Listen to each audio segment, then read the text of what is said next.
Hello everyone, this is Somesh. I welcome you all to the channel. एक बार फिर आपसे मुलाकात हो रही है एक नए वीडियो पे। आज हम बात करने वाले हैं मनी लॉन्ड्रिंग के ऊपर। रिसेंटली आपने एक केस सुना होगा, एबीजी शिपयार्ड केस, जिसमें अभी ईडी, इस पॉइंट ऑफ टाइम पे ईडी जो है एक मनी लॉन्ड्रिंग का केस फाइल करने जा रही है, जहाँ पे उसको ये लग रहा है कि शायद इसमें मनी लॉन्ड्रिंग का इन्वॉल्वमेंट हो सकता है। ठीक है, ऐसे बहुत सारे केसेस में आप मनी लॉन्ड्रिंग के बारे में सुनोगे। तो आज जानते हैं कि मनी लॉन्ड्रिंग क्या चीज़ है और इसमें किस तरीके से ये मनी लॉन्ड्रिंग का प्रोसेस होता है। क्या क्या यहाँ पे आपको different types of money laundering देखोगे, कितने टाइप की मनी लॉन्ड्रिंग है बेसिकली। ठीक है, यहाँ पे जो मैंने लिस्ट डाउन भी किया है, बहुत ही छोटी लिस्ट है और बहुत तरीके हैं मनी लॉन्ड्रिंग के, तो बहुत ही ज़्यादा ये सब चीज़ें हो रही हैं। ठीक है, यहाँ पे और बात कर लेते हैं कि कुछ स्टैट्स की बात करूँगा मैं। ठीक है, साथ में ये बात करेंगे कि क्या जो है इंडिया के अंदर कौन सी एजेंसी जो बेसिकली इसे देख रही है कंट्रोल करने के लिए, और इंडिया के अंदर ऐसा कौन सा लॉ है जो इसे कंट्रोल करता है। ठीक है, तो और कुछ स्टैट्स पे बात करेंगे। तो विदाउट वेस्टिंग एनी टाइम जल्दी से अपना वीडियो स्टार्ट कर लेते हैं। आइए देखते हैं सबसे पहले मनी लॉन्ड्रिंग क्या चीज़ है। मनी लॉन्ड्रिंग बेसिकली एक तरीका है इलीगल सोर्स को लीगल बनाने का। ठीक है, इलीगल सोर्स का आपके जो डर्टी मनी है उसको क्लीन करने का तरीका है। आप मान लीजिए डर्टी मनी क्या होता है। डर्टी मनी होता है जब भी आप इलीगल सोर्सेज से पैसा बनाते हो उसको डर्टी मनी बोलते हैं। इलीगल सोर्स क्या होते हैं आपके, जैसे मान लीजिए ड्रग ट्रैफिकिंग हो गया, आर्म ट्रैफिकिंग हो गया, टेररिस्ट फंडिंग हो गई, गैम्बलिंग हो गई। ठीक है, इस तरीके को बोलते हैं इलीगल मनी। अब जब आप इलीगल मनी बनाओगे तो उस पे आप अगर डायरेक्टली परचेजिंग करते हो उस मनी से, तो आप तुरंत अकाउंट किए जाओगे, तुरंत आपको जो है लीगल मैटर्स में आप आ जाओगे। इसीलिए आपको अपने आप को बचा के अगर चलना है तो उसके लिए आपको क्या करना पड़ता है, उसके लिए आपको मनी को क्लीन करना पड़ेगा, उसको ऐसे लीगलाइज फॉर्म में लेके आना पड़ेगा। तो यहाँ पे बहुत सारे तरीके देखिए मैंने बता के रखे हुए हैं, कुछ यहाँ पे नोट हैं। ये बहुत ही एक तरीके से ज़्यादा यूज़ करने वाले तरीके, ज़्यादा used, highly oftenly you can say used ways हैं। तो यहाँ पे कुछ मैंने दे रखे हैं, ज़्यादा बाकी बहुत तरीके और भी है लेकिन मैंने उनको नहीं यहाँ पे मेंशन किया हुआ है। ठीक है, क्योंकि मेरा मेन मोटिव ये था कि आपको बस ओवरऑल ये बताना कि आइडिया कितना ज़्यादा इसमें कितना ज़्यादा इन्वॉल्वमेंट है लोगों का। ठीक है, चलिए कुछ और स्टार्ट्स की बात कर लेते हैं। सबसे पहली बात ये कि इसके स्टेजेस क्या हैं। ये तीन तरीके के स्टेजेस में होता है। सबसे पहले इसमें प्लेसमेंट किया जाता है पैसे का, पैसे को एक इस तरीके से रखा जाता है कि वो लीगल सिस्टम के अंदर आ सके। उसके बाद इस पर लेयर चढ़ाई जाती है। लेयर कैसे चढ़ाते हैं कि जो आपका जो फर्स्ट स्टेज है, जो सोर्स है, उस सोर्स को हाइड किया जा सके और फाइनली इसको इंटीग्रेट करते हैं, ऐसा दिखाते हैं कि वापस से ये लीगल हो चुका है। ठीक है, इस तरीके के तीन स्टेजेस होते हैं। इंडिया के अंदर इन्फोर्समेंट डायरेक्टरेट है जो मनी लॉन्ड्रिंग पे कंट्रोल करती है, और पीएमएलए एक्ट है, prevention of money laundering act 2002, जो बेसिकली इस चीज़ को गवर्न करता है।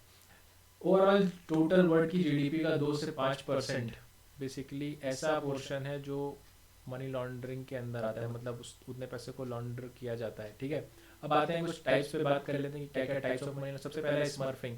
इसको या स्ट्रक्चरिंग भी बोलते हैं। इसमें क्या होता है कि जो आपका बड़ा पैसा है, यानी कि जो टोटल पूल है, उसको छोटे छोटे पार्ट्स में ब्रेक करके बैंक अकाउंट्स के अंदर डाल दिया जाता है। या दूसरा तरीका है कि इस मनी से फाइनेंशियल इंस्ट्रूमेंट्स बाय किए जाते हैं, जैसे फाइनेंशियल इंस्ट्रूमेंट हो गया हमारा मनी ऑर्डर, और उसको बाय करने के बाद वापस से बैंकिंग सिस्टम के अंदर स्मॉल अकाउंट, बैंक अकाउंट के अंदर स्मॉल स्मॉल अमाउंट में डाल दिया जाता है।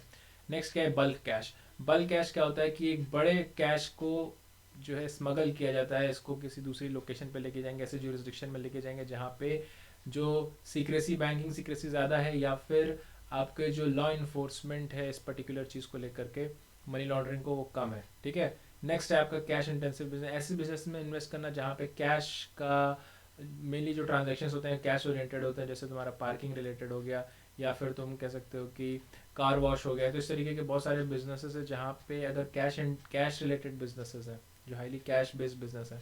ठीक है, वहाँ पे आप ये समझ लो कि आप वहाँ पे पैसे पार्क करोगे अपने, और उसको फिर स्मॉल स्मॉल बैंक अमाउंट में बैंक में डालते रहेंगे उसको लीगलाइज करने के लिए। इन्वेस्ट इन कमोडिटीज़, आप इसमें बहुत सारी कमोडिटीज़ बाय कर सकते हो जो कि मोबालाइज की, जैसे कि मान लीजिए गोल्ड है, ज्वेलरी है। ठीक है, और कोई ज्वेलरी है। ठीक है, या फिर किसी और तरीके के एसेट्स को बाय करके और उसको आप आसानी से दूसरे कंट्री में लेके जा सकते हो, इस तरीके की चीज़ें। शेल कंपनीज क्या होती है, शेल कंपनीज, आप जो भी कॉमर्स के स्टूडेंट हैं आप देखोगे शेल कंपनीज के बारे में पढ़ोगे आगे चल के, कि शेल कंपनीज बेसिकली ऐसी कंपनीज होती हैं जिनका कोई एग्जिस्टेंस नहीं होता है। ठीक है, ऑन पेपर होती है। इनका मेन पर्पज़ इसलिए बनाया जाता है कि पैसे को, लोगों से पैसे लिए जा सकें, या फिर जो मनी लॉन्ड्रिंग की एक्टिविटीज़, ऐसी एक्टिविटीज़ की जा सकें। शेल कंपनीज में क्या करते हैं कि बेसिकली जो फंड्स होंगे आपके, इलीगल फंड्स होंगे, उसको एज ए दिखा देंगे कि इस पर्टिकुलर कंपनी ने कितने सारे सेल्स की है, और उस सेल्स को इनके बैंक अकाउंट में वो पैसे आ जाएंगे। फिर वो यहाँ से पैसे को बेसिकली दिखा दिया जाएगा कि this is coming from the sale of goods and services. फिर इसको फाइनली इसको ये हो सकता हो ट्रांसफ़र कर दें किसी फॉरेन लैंड में, किसी फॉरेन बैंक अकाउंट में ट्रांसफ़र कर सकते हैं। ठीक है, फॉरेन बैंक अकाउंट में ट्रांसफ़र करेंगे, वहाँ पे एक कोई और शेल कंपनी बना देंगे। लेट्स से ये शेल कंपनी एक्स थी जिसमें आपने जिससे आपने परचेज़ किया या इलीगल अमाउंट इसमें गया, फिर यहाँ से ये एक फॉरेन लैंड में चला जाएगा पैसा। फॉरेन लैंड में जाने के बाद वहाँ के बैंक अकाउंट में पैसा जाएगा। फिर वहाँ से मान लो आपने कोई एक और शेल कंपनी है वाई, तो वो शेल कंपनी वाई क्या करेगी, उस पर्टिकुलर बैंक से लोन ले लेगी, और वो भी इसी से रिलेटेड कंपनी है, ठीक है, इसी कंपनी से रिलेटेड है, और वहाँ से इसको इन्वेस्ट कर दिया जाएगा। जो ये पर्टिकुलर अमाउंट होगा जो भी लोन के थ्रू निकाला जाएगा, उस ऑलरेडी ये एक्स एंड वाई एक कनेक्टेड बैंक अकाउंट को जानते होंगे, ठीक है। फिर ये लोन अमाउंट लेकर के वहाँ पे कोई बिजनेस या इन्वेस्टमेंट कर देगा, और उस Y shell company Y investment कर देंगे, और वाई इन्वेस्टमेंट करने के बाद ये जो बिजनेस यहाँ पे जो इस्टेब्लिश करेंगे फॉरेन लैंड में, वहाँ से कोई भी अगर प्रॉफिट है या कुछ भी है वो वापस एक्स के पास आ जाएगा, वापस एक्स को ट्रांसफ़र कर दिया जाएगा। फॉल्स इनवॉइसेस बना बना करके यहाँ से वाई को एक्स में डालते रहेंगे। जो पैसा रहेगा वाई के थ्रू आएगा और एक्स में रूट हो जाएगा, और एक्स के थ्रू वाई में रूट होता रहेगा, ऐसा बता करके कि फॉरेन लैंड में बिजनेस या इन्वेस्टमेंट एक्टिविटी है, ठीक है। तो इस तरीके की एक्टिविटी होती है। इसको क्या बोलते हैं, इसको बोलते हैं लेयरिंग करना। और जब ये पैसा वापस एक्स के पास आने लगता है तो उसको बोलते हैं इंटीग्रेट करना वापस।